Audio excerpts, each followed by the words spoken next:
5ই August পরবর্তী যে সরকার ব্যবস্থা প্রণীত হলো, সেখানে আজকে 6 মাস শেষ হয়ে 7 মাসে আর 2-3 দিন বা 4 দিন পরে আমরা পদার্পণ করব।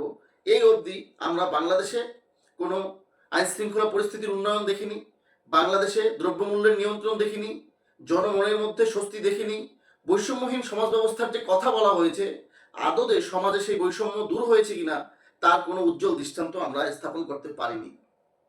6 মাস পরে এসে যখন রাজনৈতিক দল জাতীয় নাগরিক পার্টি, কিংস পার্টি, কারণ এই সরকার যদি জাতীয় নাগরিক পার্টিকে গাড়ির রিকোজিশন দিয়ে হেল্প করে, বা এই সরকারের আমলারা বা এই সরকারের জেলা প্রশাসক যদি আপনার জাতীয় নাগরিক পার্টিকে যদি গাড়ির রিকোজিশন দিয়ে সহযোগিতা করে, তবে কি তারা বিএনপিকে করবে সহযোগিতা?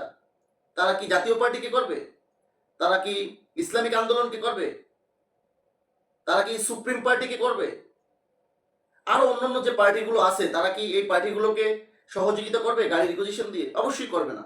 তাহলে যখন জেলা প্রশাসক বা সরকারি প্রতিষ্ঠান এই রাজনৈতিক দলকে সহযোগিতার জন্য এগিয়ে এসেছে, তখনই এটা চূড়ান্তভাবে প্রতীয়মান হয় যে এটি একটি কিংস পার্টি।